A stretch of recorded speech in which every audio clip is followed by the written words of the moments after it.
Today, we're going to be talking with Nick Fiorello from JK Closings, and we're going to be talking about disclosures. What is it that the agents are responsible to disclose? What are the sellers responsible to disclose when it comes down to doing these deals? When you're an agent anyway, regardless of what side of the transaction you're on, you want to make sure that the seller or the seller side is going to give you a seller disclosure. That is a document that's provided by the Florida Bar and Board of Realtors that kind of points to all of the potential issues or items that could be a potential issue on a home. You as a buyer's agent can obtain that from the listing agent or from the seller at the time you make the offer, prior to making the offer, or put something on the contract where it'd be contingent on accepting that disclosure so the buyer is aware of any known issues on the property. If a seller completely repairs something, it's fixed, that they don't have to disclose that. Is that true?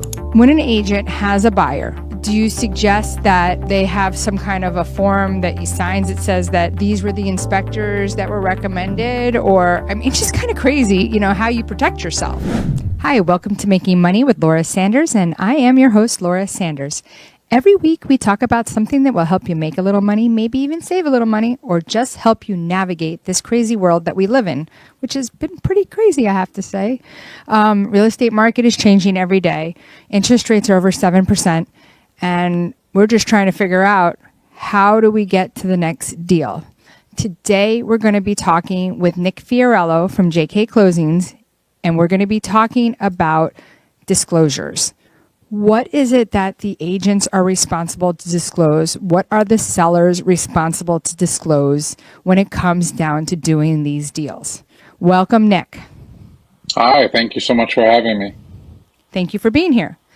So there's a lot of things that go on every day in a transaction, right? First, you got to find the buyer, right? Or you got to find the seller. Now you find the seller, you find the buyer, right? Now you have to do what's called using skill. What is it called? It's called care, diligence. Care, skill, and diligent okay. Effort, diligence, any of those. Okay. And let's talk about if I had a buyer, right?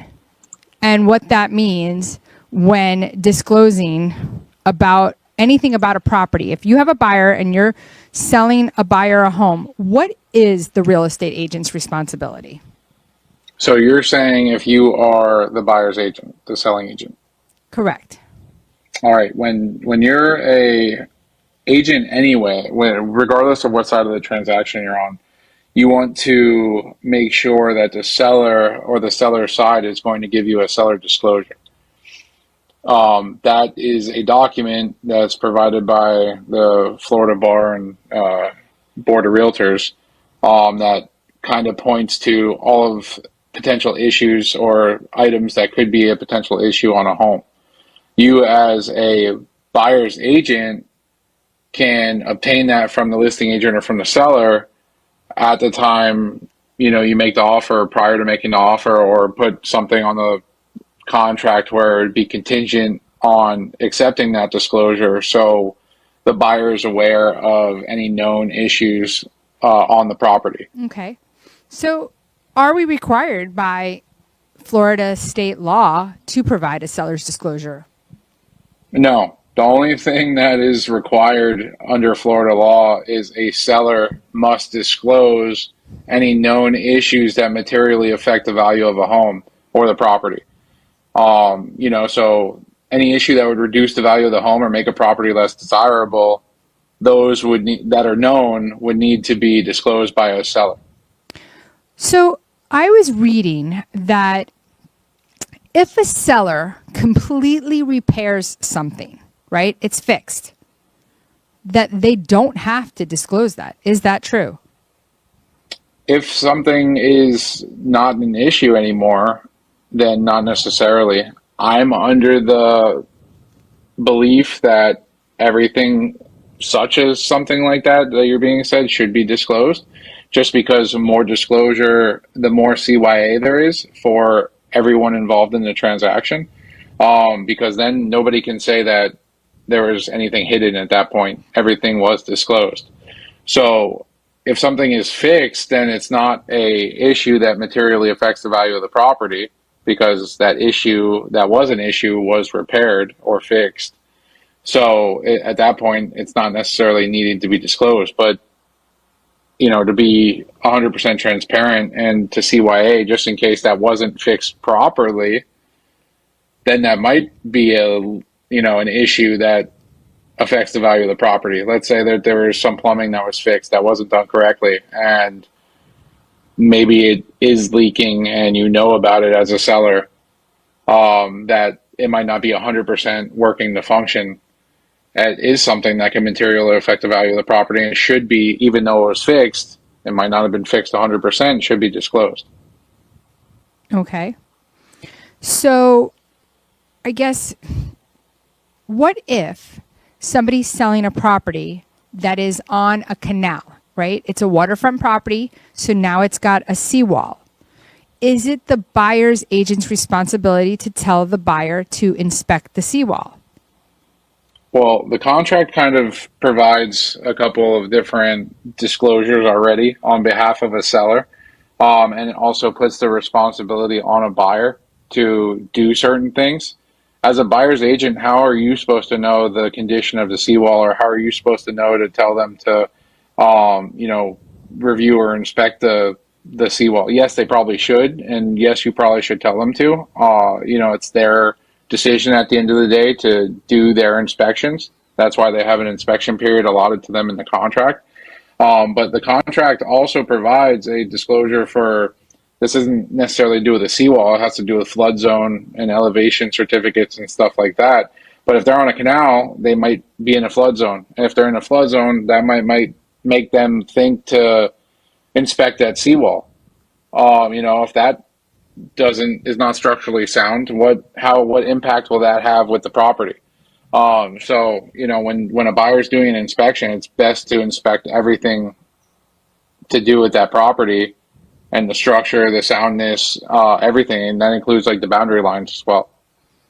So when a buyer negotiates for repairs, would you agree or would you not agree that once negotiations have happened and they are aware that possibly there's mold and they've gotten some sort of compensation for that it's really on them if it was more work than what they thought? Oh, 100%. So let's go back, to the start of something in that nature. If the seller doesn't know anything, they don't have to disclose anything. So if they don't know of an issue that materially affects the value of the home, then they don't obviously need to disclose anything because they don't know. They only need to disclose what is known. So in that case, during the buyer's inspection, if the buyer finds something that may materially affect the value of the home, then they have the right during the inspection to either ask for a credit or back out of the contract if it's within the inspection period. And then if they decide to move forward with that contract, accepting a credit, like you said, after something has been found during their inspection while they were doing their due diligence on the property, and they accept a credit and move forward towards closing in lieu of terminating or in lieu of having that repaired by the seller, then yeah, that's on them and up to the negotiation aspect as to what they need to repair, if not repair, or if they're assuming that issue in full, then it's up to them to fix that or finish any changes that need to be made after the fact. Right. So when a buyer says, well, I wanted to cancel the contract, I mean, how they would have to provide saying that, consider this my cancellation of contract, please send me a cancellation for me to sign. Yeah, so a buyer during their inspection period, the contract says that the buyer has within the inspection period to do whatever inspections they want or shall desire on the property. And then if a buyer determines in buyer's sole discretion, that means the buyer's decision only, for whatever reason only, that the property is not acceptable to the buyer may terminate the contract by delivering written notice of such election to seller prior to expiration of the inspection period. So if they provide something in writing, the contract provides that a text is not a valid way to do that anymore, so it has to be an email. or unless somebody's handing over a written letter. But you don't want to wait for that. You want to make sure that it is official and swift. So an email would suffice, and the buyer can terminate the contract that way. So a buyer saying something to the effect of, I wanted to cancel the contract, but the agent wouldn't let me, is really not an excuse, because that buyer would be able to provide an email showing that they sent that to the agent saying, consider this my cancellation. Not where it says, I'm canceling if you don't give me a credit of X. Yeah, no, I mean, it has to be clear that there are, they determine that in their discretion, the property is not acceptable to them. And then they are, because of that, terminating the contract. So when essentially after the inspection period or during that time, an additional addendum is signed for credits, that shows that the buyer had negotiated for their inspection and are essentially accepting the contract in the as-is condition with credits. Yes, so they haven't canceled the contract or terminated the contract within the inspection period, and in lieu of that, they are accepting the credit to either, take care of it themselves, or sometimes the sellers repair things for them. But that's up to the negotiation at that point. It would really be, if they were moving forward, they move past that inspection period, they're moving past the inspection period, and they're moving towards closing. So tell us a little bit quickly, because before we go to commercial break, tell us who you are, what you do, what's a great way to get a hold of you. My name is Nick Fiorello, as I was introduced earlier. I'm an attorney with JK Closing Attorneys. We do everything related to real estate closings and transactions. You can contact me by calling 954-779-5000, or you can shoot an email over to Nick, N-I-C-K, at jkclosings.com. Awesome. So we're going to go to commercial break, but when we come back, what I want to talk about with Nick is I do want to talk about a little more about how this affects us, and can somebody try to turn over a sale? Because that's a new one I've heard of, and I'd love to know more about that. So stay tuned, and we'll be right back.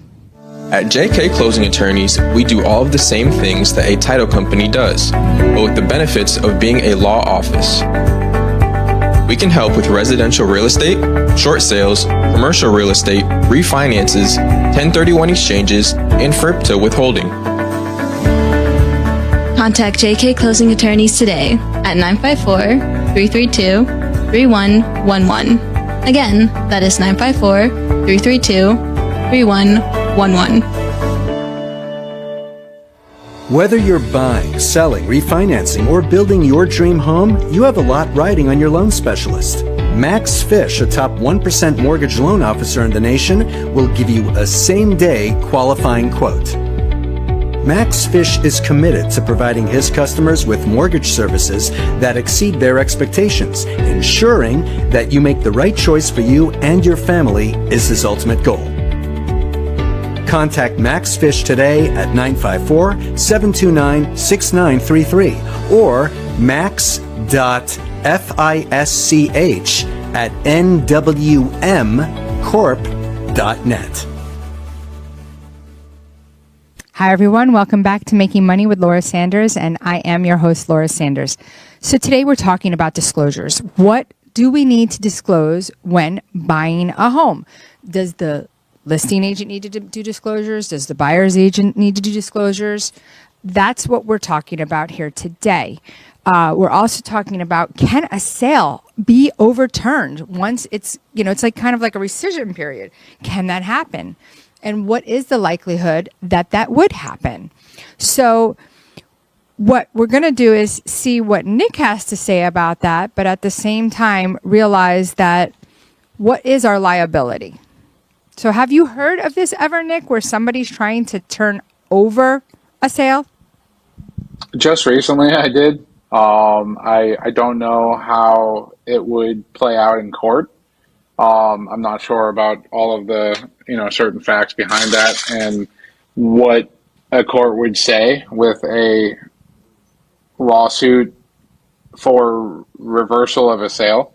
What I think logically could happen is if a suit of that nature were to take place, that if there were known issues that can be proven to be known by a seller that materially affect the value of a home, then instead of a reversal of a sale, they might consider damages or quote unquote damages as the difference in the property value of the sale amount versus what should have been the value of the home.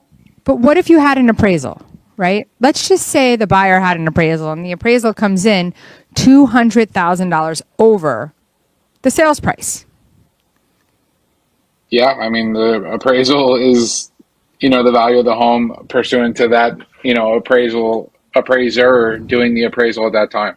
So, I mean, is that why the contract says that it's an as is? Because, now my brain's starting to think, well, okay, what if I'm selling to an investor who's buying to flip this? And what if it ends up, because they know everything, right? And they end up buying something that takes more work than they're expecting and they don't make a profit. So now they come after the realtor or they come after the seller? I mean, where does this stop? It's on the buyer, and the buyer, as I said earlier, the contract provides a lot of different certain built-in disclosures for a seller, radon gas, permits, mold, flood zone elevation certificate disclosures, lead-based paint disclosures, and seller disclosure even. It specifically says in the contract that both parties sign that the seller knows of no facts materially affecting the value of the property which are not readily observable and which have not already been disclosed by the buyer, or by the seller to the buyer. So if there's nothing disclosed, then the contract's automatically assuming that the seller doesn't know of anything that materially affects the value of the property.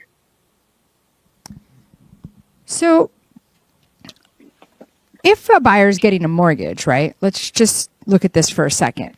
And there's repairs needed on the property. Most times, repairs are not sent to the bank. Most times, credits are not written as repairs. They're written as closing costs and prepaids credits. Is that defrauding the bank? If a bank is requiring repairs to be made, then not the bank requiring repairs. The buyer's requiring repairs, and they're not sending these addendums to the lenders. Is that defrauding the bank? Yeah, definitely. Everything should be provided to to all parties involved. Like I was saying earlier, as much as you can disclose to everybody involved will CYA everyone in the transaction. So if a seller knows something, they should be disclosing it. If a listing agent knows something because the seller told them, they should be disclosing it. Same with the buyer's agent. Same with the buyer to their bank. If they know about something, they should be disclosing it to be 100% transparent and to CYA. Well, that makes sense. Before we're not running out of time quite yet, but what would you suggest is the way things should be handled? Like when an agent has a buyer, do you suggest that they have some kind of a form that he signs that says that these were the inspectors that were recommended? Or, it's just kind of crazy, how you protect yourself. It's always good to provide a couple different suggestions if you are an agent, not just one. So not to steer people to one particular person, let them do their due diligence if they are completely lost in the woodwork. So if you have a couple different options, a couple different inspectors, if they ask you for suggestions, a couple different, appraisers, whatever it may be. So then they can do their diligence. They can talk to all of them. They can make an educated decision whether they want to go with one of them or their own that they find after speaking to those people. But at the end of the day, a home inspector might miss any issues. An appraiser might miss any issues. You as an agent might miss something. Us as, real estate professionals, anybody in the industry could miss something. And really, this comes down to the seller disclosing a known issue? And if they don't, how do you prove that they did know it previously?